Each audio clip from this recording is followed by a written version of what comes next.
মনে করি অনেক বেশি সময় দিয়ে দেওয়া হয়েছে এই সরকারকে। বা প্রথম 2 মাস 2.5 মাস ইউনূস সরকারের যে অবস্থান ছিল, আজকে যে কেউ বলতে পারবে ইউনূস সরকার অবস্থান তা না। বিএনপি সরকার নির্বাচনে আসে বা এবং ক্ষমতায় আসেন যদি জনগণের ভোটে, সেক্ষেত্রে এখন পর্যন্ত আমরা অন্য রাজনৈতিক দলের প্রধান হিসাবে আমি দেখতে পাচ্ছি যে বিএনপির মধ্যে যথেষ্ট ইনক্লুসিভিটির সেই মাইন্ডসেট আমরা কিন্তু প্রথম থেকে দেখতে পাচ্ছি। আমি খুব অপটিমিস্টিক মানুষ যে ইনশাআল্লাহ ওই ডেমোক্রেসি 17 বছরে যেই বাধাগ্রস্ত হয়েছে আমরা সামনের দিকে নিয়ে যাব। সেকেন্ড যে টপিকটা আসছে অন্তর্বর্তীকালীন সরকারের মেয়াদ, আমি আসলে এটা নিয়ে কথা বলার তেমন কিছু না। অন্তর্বর্তী সরকারের মেয়াদ বাংলাদেশের পরিপ্রেক্ষিতে যেটা হোক, আমি মনে করি অনেক বেশি সময় দিয়ে দেওয়া হয়েছে এই সরকারকে। বাংলাদেশের পার্সপেক্টিভ আর অন্য দেশের পার্সপেক্টিভ এক না। এই সরকারটা বেশি হওয়াতে প্রথম 2 মাস 2.5 মাস ইউনূস সরকারের যে অবস্থান ছিল, আজকে যে কেউ বলতে পারবে ইউনূস সরকার অবস্থান তা না। এতে আমি বিভিন্ন অন্যান্য মহল বা অন্যান্য ব্যবসায়িক মহল থেকে আরম্ভ করে যারা সুশীল সমাজ ছিলেন, তাদের মধ্যে প্রথমে একটা মানসিকতা দেখতে পেয়েছিলাম যে এই সরকারকে আরো বেশি বেশি দরকার, because political government has failed to live up to the expectation। এখন মানে আনফরচুনেটলি ওনারা সেই সময় বুঝতে পারেননি। এক্সট্রিম মশার কয়েল প্ল্যান্ট ফাইবার দিয়ে তৈরি, ডেঙ্গু চিকুনগুনিয়া বাহি সহ যে কোনো মশার বিরুদ্ধে দেয় এক্সট্রিম সুরক্ষা। যে আপনি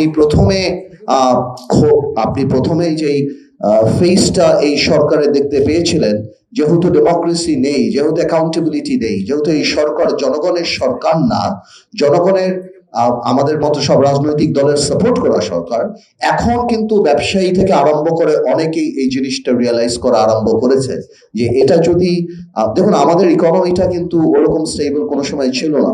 সো অন্যান্য দেশে রিসার্চ করে অন্তর্বর্তীকালীন সরকারের যেই অবস্থান থাকবে, আমাদের যে এখানে থাকবে সেই কথাটা not necessarily right।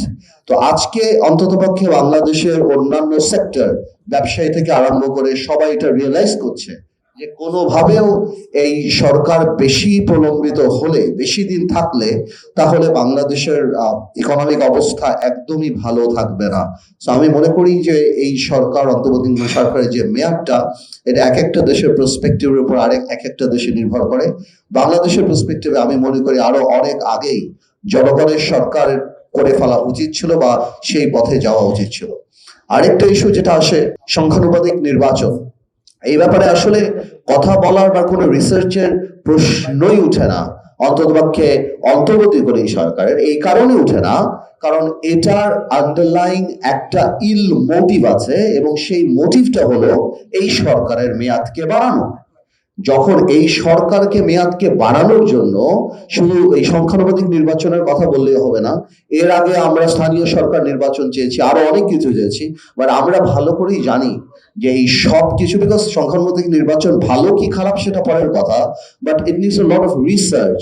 বাংলাদেশের মানুষ আপনারা দেখেছি ইভিএম এ কিভাবে ফেল করেছে, সেখানে সংখ্যানুপাতিক নির্বাচনে বাংলাদেশ আপনার আরপিও এবং অন্যান্য রিলেটেড যে আইনগুলি, সেগুলিকে চেঞ্জ করে সংখ্যানুপাতিক নির্বাচনে আসা, we are just not ready for it, আমাদের মাথায় রাখতে হবে।